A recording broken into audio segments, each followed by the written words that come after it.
Good morning, good evening. Good evening, ladies and gentlemen, boys and girls, children of all ages. 10:32 p.m. November 13th, 2025. St. Francis Cabrini Day. There's a couple other guys also. She's the main one for today. Anyway, good evening. How you doing? Whenever, wherever you are. Streaming I got 7 places I think we're streaming this through now. It's just actually, why not? Let's go ahead and get more of it out there. Show everybody how clownish it is. I didn't think it was going to be that big of a day. It wasn't feeling too hot earlier, but I'm good to go. Tinctures always make everything better. But anyway, let's get right to it. Start off with some good news. U.S. Catholic bishops became Catholic today. No, they always were. But they did something good for the change. They officially banned transgender treatments in thousands of Catholic-run hospitals. These are all over the news. As American dissident down here goes, but why was it allowed in the first place? That is that too. And so it eventually takes a while for us to get our act together, but they did the right thing at least. Oh, Walter says today is Whoopi Goldberg's birthday. So happy, good birthday to the Whoopi. Pray for her conversion because she's an insane lady, but insane in the membrane, right? All right. Good news. We're going downhill quickly. This one was from the other day. Remember when the Al-Qaeda guy from Syria got into the White House? The memes have been fantastic. Is JD Vance sitting next to him? I'm an Iraq War veteran. And he says, I am a veteran of the Iraq War too. Syrian girl's right, though. They were both on the same side against Iraq. Al-Qaeda is literally, part of the CIA. So it's not like there was a joke called it CA Al-Qaeda. So it's not like they were enemies anyways. That's probably why it's kind of normal inside the White House. They were already friends to begin with. Here's a last American vagabond on this front. From enemy combatant to honored guest, Abu Muhammad al-Jilani's White House visit shows how fast terrorists become partners once the script flips. Or, as probably Corbett would probably say, they are already friends to begin with. Digital ID is here. Breaking 911. Apple launches digital ID in these United States, letting users add IDs like a passport to Apple Wallet and use them at TSA checkpoints and 250,000 airports for domestic travel. Told you that was coming. It's not told you so Tuesday. This is kind of throwback Thursday, but it could be a told you so Tuesday, the Thursday, whatever day it is. But yes, they came earlier than what I expected. But there you have it. Digital IDs officially got his nose under the tent. Won't be long for everyone to have them. Here's I don't know how you pronounce his name. Whoever made this flying passport interaction at Apple deserves a raise. So beautifully done. And this is just a little ad on how it can be used, the passport, all that on there. So found another Fed. Yeah, exactly. And just a thought, in case you thought it wouldn't get any worse, digital ID from Apple and stablecoins from the Cash App. Now, just a thought, she gets it wrong. It's not just AKA CBDC. It's much worse. The corporations will sell your digital slavery and you'll gladly pay for it. As this guy goes, oh man, stable coins are coming to Cash App. Yay. Coming soon. Send and receive stable coins, the digital currency that makes it faster to move money globally. Again, it's going, like I said, went downhill quick. Went from, hey, yeah, good on the bishops. Oops. Enjoy the ride down to hell. Oh, man. And just in case there's more, but wait, there's more. X just rolled out an entire new communication stack with encrypted messages, audio, video calls, and file transfer. X Money comes out soon. Oh, can't wait for that. Join us if you want to build cool products. X will be the everything app. X rolls out X Chat, unified DMs, encrypted chats in one place. Yeah. Again, when they say you can't, when X Money comes out, say you put a tweet out that X doesn't like. Does your X Money work? Yeah, I think you can answer that question. Here's try it. You can now make encrypted audio and video calls on XChat. The best part is that you can do it without even sharing your phone number. Total privacy, total freedom.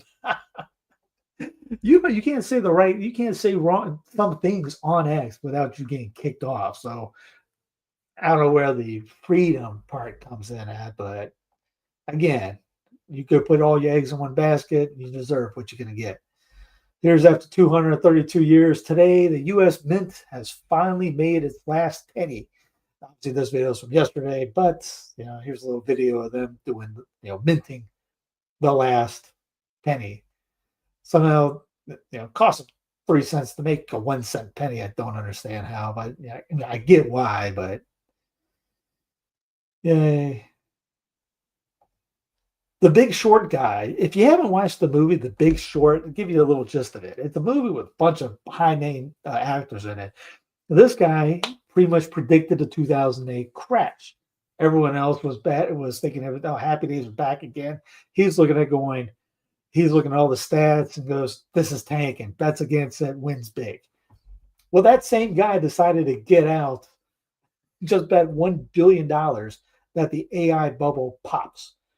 Michael Burry, who famously shorted the U.S. housing market before its collapse in 2008, has bet over $1 billion that the share prices of AI chip maker NVIDIA and software company Palantir will fail, making a similar play, in other words, on the prediction that the AI industry will collapse.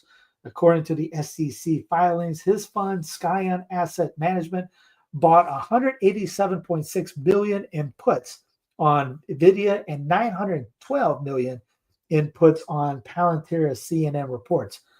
Burry similarly made a long-term $1 billion bet from 2005 onwards against the U.S. mortgage market, anticipating its collapse. His fund rose a whopping 489% when the market did substantially fall apart in 2008. It's almost like, if this guy's thinking that way, I'm on that guy's team. I'm following that guy. Anyway, they made a movie about this. Rick says it's a good movie. I haven't gone past 5 minutes of it. It's kind of like those things. If you got a video, here it is. Last week he posted on X, formerly Twitter, for the first time in 2 years, with a picture of actor Christian Bale, who portrayed him in the 2015 film The Big Short. And there's a photo of that right there.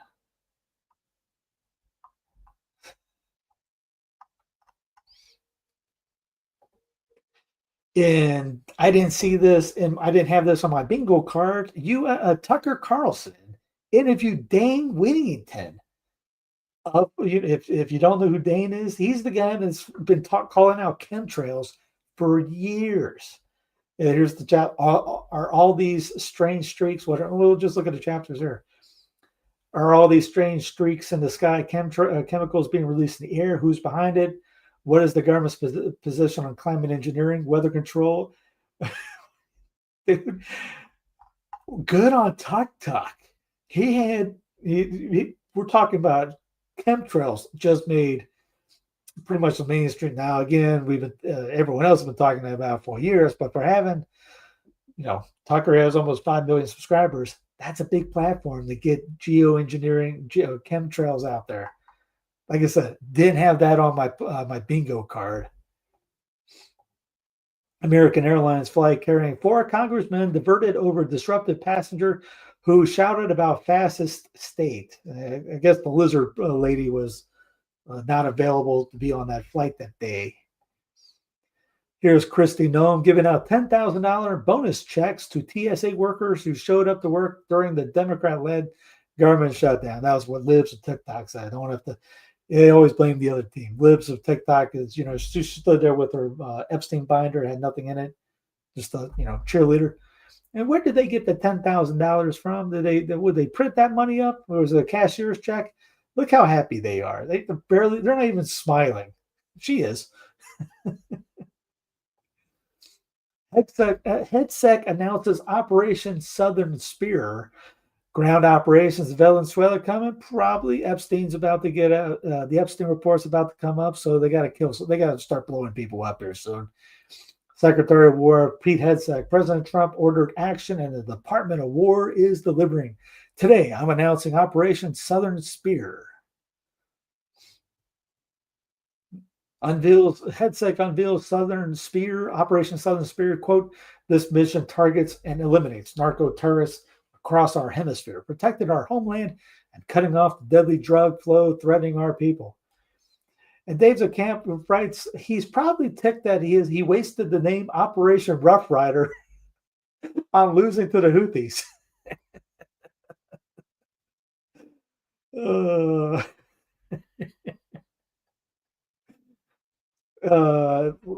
Abbeville Institute came up with they had a conference a couple weeks ago, and this one was on the 14th Amendment mindset. The whole thing was on the 14th Amendment. This was just the opening. You want to check out the other lectures. Here's the link for that. It's underneath in their show notes. And how many did they have? They had 3 of them. Immigration in the 14th Amendment, activist judges in the 14th Amendment, Jeffrey Adicott, a 14th Amendment mindset by McClanahan. And that's this one right here. And he gets into a lot of things. Here's a photo of the uprising of the North, the battle cry of freedom from 1867. He points out, look at these. These are supposed to be the Northerners dressed up as knights, attacking the evil people on the other side, kind of like a crusade in a sense. And he has the entire quote of, if I can find it. This is Jefferson, the Danbury Baptist. So if you ever hear somebody bring up the whole idea of separation of church and state, they bring, separation of church and state. Well, here's the entire quote. Most people won't ever bring up the entire quote. And again, this is because the Danburys we're talking about Jefferson and about what's going on with them in Connecticut. You know what they could have done? They could have moved to New York. They could have moved to New Hampshire. They could have gone anywhere. And as they say, sir, we are sensible to the president of the United States, noted United as lowercase, is not the national legislature. The president of the United States is not a national legislator. Let's look at that again. We are sensible that the president of the United States is not a national legislator. Well, they knew that back in 1801, not today. And also sensible that the national government cannot destroy the laws of each state. Wow, again, back in 1808, those morons knew that. But our hopes are strong that the sentiments of our beloved president, which have had such genial effect already, like the radiant beams of the sun, will shine and prevail through all these states and all the world till hierarchy and tyranny be destroyed from the earth. Sir, when we reflect on your past services, we see a glow of philanthropy and goodwill shining forth in a course of more than 30 years. We have reason to believe that America's God has raised you up to fill the chair of state out of the good that will bear to the millions which you preside over. May God straighten you, blah, blah, blah, blah, blah, blah, blah. Anyway, so they're not asking them to do really much. I think there's a response right here. Let me see. Here's the draft response from TJ to the Danbury Baptist. Believing with you that religion is a matter which lies solely between man and his God, and that he owes account to none other for his faith or his worship, that the legitimate powers of government reach actions only and not opinions, I contemplate with sovereign reverence that act of the whole American people, which declare that their legislator should make no law respecting the establishment of religion or prohibiting the free exercise thereof, the First Amendment, thus building a wall of separation between church and state, means church and the government, the federal government. Congress thus inhibited from acts respecting religion from the executive authorized only to execute their acts. I have refrained from prescribing even occasional performances of devotion prescribed indeed legally where the executive is a legal head of a national church, but subject here as religious exercises only to the voluntary regulations and discipline of each respective sect, emphasis added, adhering to the expression of the supreme will of the nation in behalf of the rights of conscience. I shall see with sincere satisfaction the progress of those sentiments which tend to restore to man all his natural rights, convinced he has no natural right in opposition to his social duties. Again, the the state that the Danburys lived had a state religion. They're talking about the separation of church and state as in the separation of the federal U.S., the general government, and the church. So the general government wasn't going to put down force the other states to do X, Y, Z when the other states already had a national religion in each state. Again, because it wasn't a nation. All the states were a nation. DC was kind of like, hey, if we all need to go to war together, we're coming here. Come look at us. We'll help. We'll unite the clans in a sense. Until then, all the states were independent to do whatever they wanted. And here's the 14th Amendment strikes again from today, because this is on SCOTUS. Remember that link that we had? Here's the link right here. On this, he goes through this AP report right here on the Supreme Court rejects a call to overturn decision legalizing same-sex marriage. And here's goes through here. SCOTUS refused to hear a case potentially overturning the 2015 Obergefell decision. The 14th Amendment strikes again. People come to, he goes into how do we live under our 14th Constitution, all that stuff. But one of the things in here, we read this, Justice Amy Coney Barrett, who was not in the court in 2015, has said that there were times when the court should correct mistakes and overturn decisions, as it did in 2022, but suggested recently that this may be different because people have relied on the decision when they married and had children. And as McClanahan says, that's not how the law works. It's not, hey, we don't feel good about this, so we'll just keep it going. Is it right or is it wrong? Is it constitutional or is it not? That's how you should be able to do it. And again, I usually don't like jumping on the whole women thing, but that's why she just ran it with an emotional excuse right there. Anyway, check it out. Again, these are in the show notes. Check it out. You don't hear a lot of the talk about how come the 14th is bad, because most of the commentators out in talking head wise, I'm even a talking head right now, they love the 14th Amendment. You ever hear the guys Second Amendment, Second Amendment, Second Amendment, Second Amendment? That's 14. That's an incorporation mindset. Second Amendment was not supposed to be what they say it is today. Jason Bassler, babe, wake up. The new You Will Own Nothing and Like It just dropped. Palantir CEO says a surveillance state in the U.S. would be better than letting China win the AI race. Hey, thank you. Here's the European conservative out in the Europe area.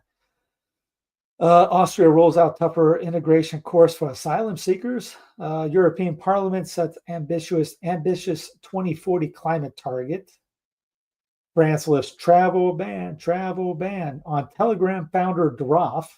EU agrees to scrap duty exemption on cheap Temu and Shein imports. Mertz to Zelensky, fewer Ukrainian men should come to Germany. And in good news, Kazakhstan passes LGBT media bill. The new law aims to limit public promotion of homosexuality, citing a protection of traditional values and social norms. And if you ever want apples, try to find the Kazakhstan apples. They are fantastic. I'm growing them right now because they have almost no disease. The California campaign to introduce a first-of-its-kind billionaires tax. Union-backed ballot measure is aimed at raising healthcare funding, faces opposition from Newsom. Again, if California wants to do something like that, California has all the right to do that. The disappearance of everyday nudity. American locker rooms are getting more modest. We're losing something in the process. I haven't read the whole thing. I saw the title and going, okay, that's going to be, what are we talking about here? But yeah, apparently that's a big deal with the locker rooms right now. Senator man down. John Fetterman rushed to hospital after slamming face into ground during fall outside his home. So if you felt a tremor, that's what happened. Sarah Ferguson bombshells as she prepares to flee UK for a new $3.6 million seafront mansion. I don't even know who Sarah is. She's ready to flee Britain over the Epstein scandal. say friends. They claim a guest suite is being prepared for her at a 3.6 million pound luxury oceanfront villa in Portugal, owned by her daughter Princess Eugenia and her businessman husband Jack Brooksbank.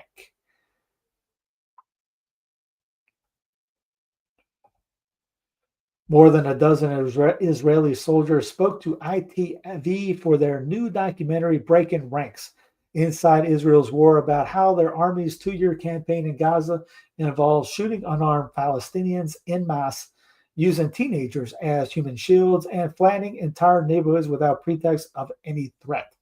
One soldier recalls a man on a roof hanging his washing. A tank brigade 700 meters away decided to label him a spotter with no evidence of threat and blew up half of the residential tower, killing and injuring many civilians.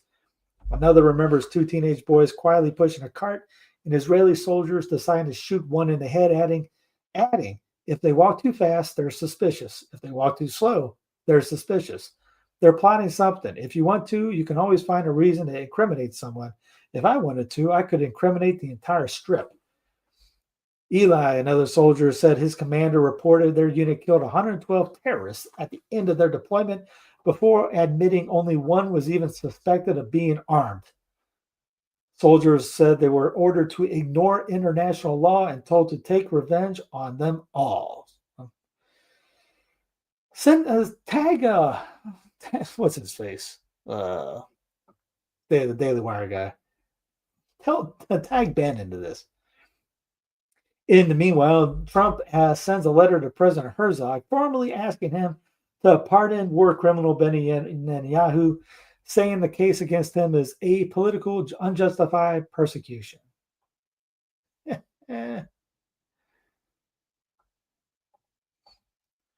Epstein wrote disturbing email to himself before suicide, apparently. Jeffrey Epstein wrote a paranoid email to himself before his death, rambling about Trump. The disgraced pedophile billionaire claimed the president often visited his home beach in Palm Beach in an email sent to himself in February 2019.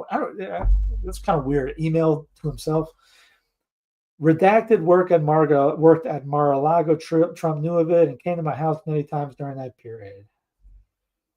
Anyway, this is going to be a lot of this is coming out right now. Epstein claimed he gave Russians insight into Trump. Trump faces biggest Republican rebellion yet over Epstein. House to vote on releasing classified files on convicted pedophile amid growing GOP divisions. Unlimited toilet paper and special privileges inside Ghislaine Maxwell's life in prison. So apparently she's life in prison, but you get unlimited toilet paper is the main thing. I don't know. Press and hold. Okay, this was working a minute ago, so now we got to hold the button down so I can read the link. Trump organization requested record number of foreign workers in 2025. This goes in that H-1B thing. You can remember, he was the Trump organization requested 184 foreign workers to work across various company properties, a record number that has increased over the years. The company sought to hire workers through H-2A and H-2B visas for temporary positions at Mar-a-Lago, 2 golf clubs, and a Trump vineyard estates in Charlottesville, Virginia, according to data from the Department of Labor. Back in the day, it was the first election. He talked about how bad it is for people in the States, but that as a businessman, he uses it. Eric Trump proves how out of touch he is with Americans with Sunday night trading plans. Viewers informed Eric that most people in the country don't possess millions of dollars, especially while his father, President Donald Trump, continues to drive up prices with his tariffs. Trump 41 demonstrated his tone deafness during Thursday morning appearances on Fox Business, where he promoted the cryptocurrency industry. He co-funded with his older brother Donald DJ Jr. 47, garnered backlash on X after he casually told Americans they could send $500 million worth of Bitcoin on a Sunday night at 11 p.m. while having a glass of wine with your wife and virtually zero fees. Again, yeah. I don't want to trade $5. Judge orders release of over 300 Operation Midway Blitz detainees. The Chicago area federal judge also made clear he wants detailed reports about more than 600 people being held. Attorneys say the government violated a federal consent decree by making arrests without warrants. What? You need warrants? You don't need warrants. You just arrest anybody you want. Whatever they look like, just arrest somebody. Warrants. Yeah, I'm trying not to be in a hurry, but it's 11. Started late. We went for an hour on News from the Pew, so I'm trying to go a little quicker and not give too much. I still got plenty to go, but we should be done this should be a 40-minute show probably.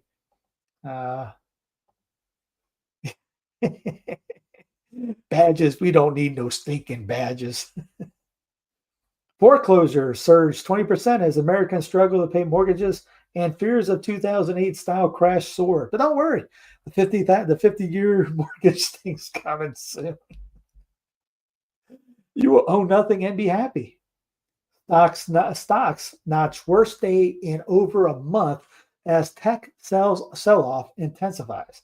So yesterday they went up to 48,000. I think they dropped almost 800 today.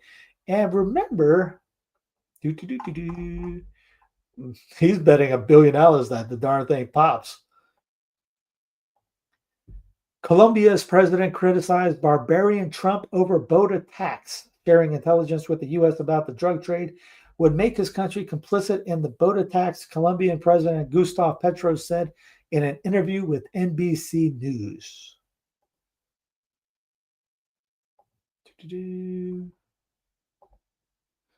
Oh, you guys are saying hi to each other. 40 minutes is too long. Looking at my watch. Trust me. Amy, I know I get it. There's a couple of times I went an hour. I'm going, holy cow, how did I go an hour? Because I run my mouth. Top officials present Trump with military options for Venezuela in the coming days.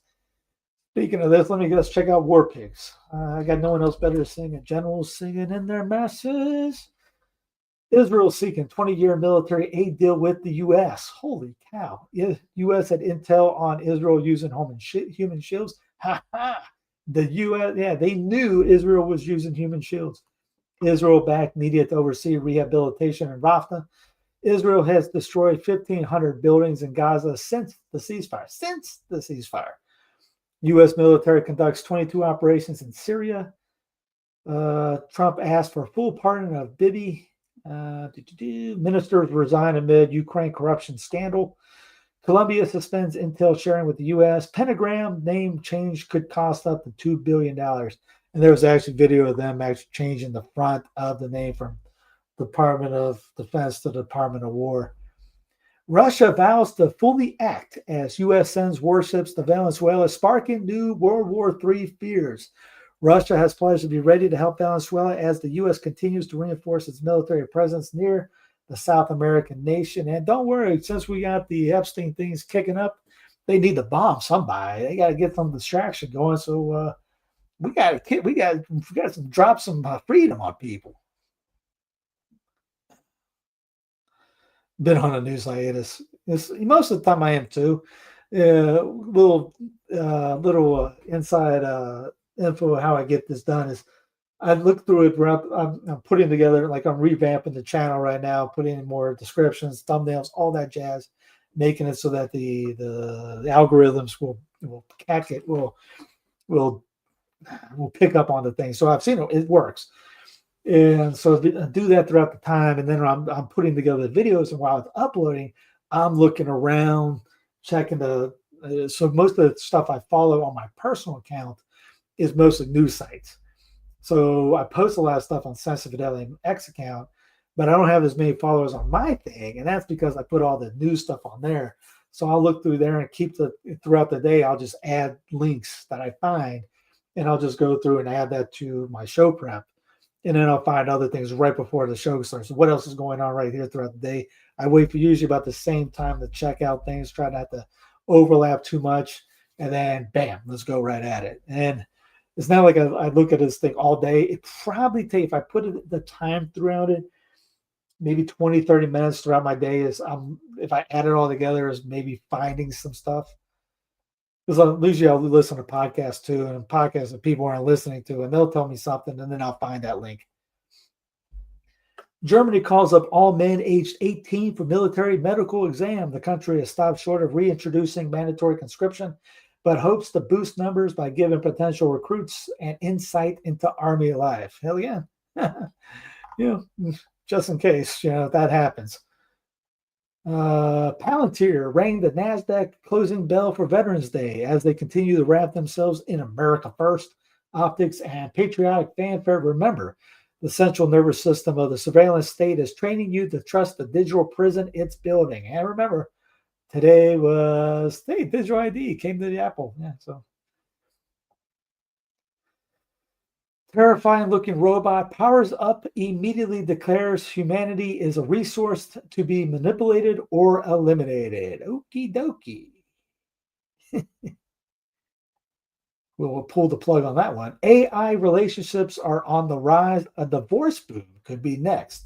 Secret chatbot flings are creating new legal challenges for married couples when it comes to infidelity. I don't know how crazy you got to be to talk to an AI and thinking that's a real person.